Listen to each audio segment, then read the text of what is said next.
नमस्कार मंडळी, माझ्या चॅनलमध्ये तुमचं स्वागत आहे. तर मी आज तुम्हाला सूर्यदेवाला पाणी अर्पण करताना काही मंत्र सांगणार आहे. ते तुम्ही मंत्र बोलल्यानंतर आपल्या घरामध्ये सुख, शांती, समृद्धी येते. धार्मिक मान्यतेनुसार सूर्यदेवाच्या नियमित उपासनेचे विशेष महत्त्व आहे. असे म्हटले जाते की लोक सूर्यदेवाची यथासांग पूजा करतात. त्यांच्यावर सूर्यदेवाची कृपा सदैव राहते. यासोबतच सूर्यदेवही आपल्या भक्तांना दर्शन देतात.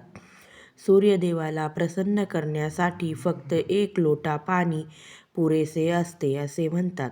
नियमित पाणी अर्पण केल्याने अनेक समस्यांपासून मुक्ती मिळते. असे मानले जाते की जे लोक खऱ्या मनाने सूर्यदेवाला अर्घ्य देतात त्यांना मान-सन्मान वाढतो, नोकरीत बढोतरी मिळते, अनेक कामात यश मिळते. पण तुम्हाला माहिती आहे का, या सूर्यदेवाची कृपा मिळवण्यासाठी काही मंत्रांचा जप करावा लागतो. तर आज आम्ही तुम्हाला सूर्यदेवाला प्रसन्न करणारे 10 मंत्र सांगणार आहे. यासोबतच आम्ही तुम्हाला मंत्राचे फायदेही सांगणार आहोत. तर आपण आता सविस्तर मंत्र बोलूयात. चला, आता मी तुम्हाला पहिला मंत्र सांगत आहे. लक्ष देऊन ऐका. ओम हा मित्राय नमः. या मंत्राचा जप केल्याने काम करण्याची क्षमता वाढते. आता मी दुसरा मंत्र सांगत आहे. ओम ही रवये नमः. जर व्यक्ती क्षयरोगाने त्रस्त असेल तर तो बरा होण्यासाठी सूर्यदेवाला अर्घ्य अर्पण करताना ह्या मंत्राचा जप करावा. तिसरा मंत्र. ओम हू सूर्याय नमः. अर्घ्य देताना जर व्यक्तीने या मंत्राचा जप केला तर बुद्धिमत्ता वाढण्यासाठी मानसिक शांती मिळते.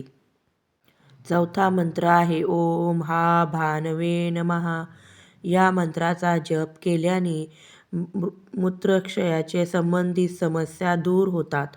पाचवा मंत्र आहे. ओम हो खंगाय नमः. जी व्यक्ती अर्घ्य अर्पण करताना या मंत्राचा जप करते त्यांच्या बुद्धीसह शरीरात एक वेगळी ऊर्जा प्राप्त होते. सहावा मंत्र आहे.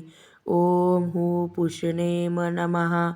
या मंत्राचा जप केल्याने व्यक्तीचे मन धार्मिक कार्यात अधिक व्यस्त होते. यासोबतच ताकद आणि काम करण्याची क्षमता वाढते. सातवा मंत्र आहे. ओम हा हिरण्यगर्भाय नमः. असे मानले जाते की या मंत्राचा जप केल्याने शारीरिक, बौद्धिक आणि मानसिक शक्ती वाढते. आठवा मंत्र आहे. ओम मरीचये नमः.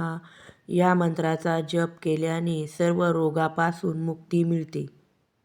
नववा मंत्र आहे. ओम आदित्याय नमः.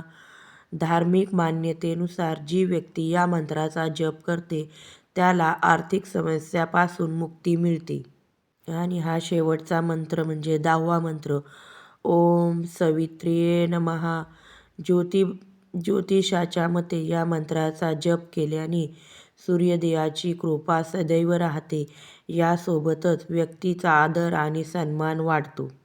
आपण सूर्याला पाणी अर्पण करताना यातला एकही मंत्र म्हटलात तरी नक्कीच तुम्हाला भरपूर फायदा होणार आहे. आणि आत्ता पौष महिन्यातील रविवार चालू आहेत. तर सकाळी सूर्योदयाच्या आधी उठून भरपूर स्त्रिया सूर्याला पाणी अर्पण करत असतात. तर नक्कीच यातील एखादा तरी मंत्र पाणी अर्पण करताना म्हणत जा. नक्कीच फायदा होईल. धन्यवाद. श्री स्वामी समर्थ. जय जय स्वामी समर्थ.